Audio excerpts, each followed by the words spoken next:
స్వకీయుల యొద్దకు వచ్చెను, ప్రేమించి వారిని చేరెను. అంగీకరించరైరి ఎవ్వరు, తనింటి వారు సహితం మతి భ్రమించినోడని ఆనాడు విశ్వసించరైతిరే.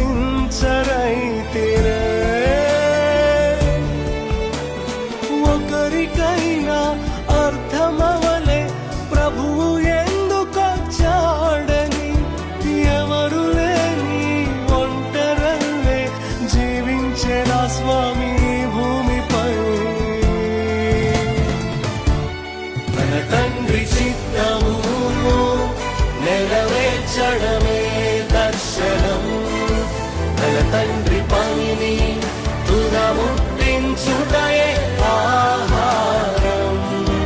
తన తండ్రి చిత్తము నెరవేర్చడమే దర్శనం, తన తండ్రి పనిని తుదముట్టించుటయే ఆహారం.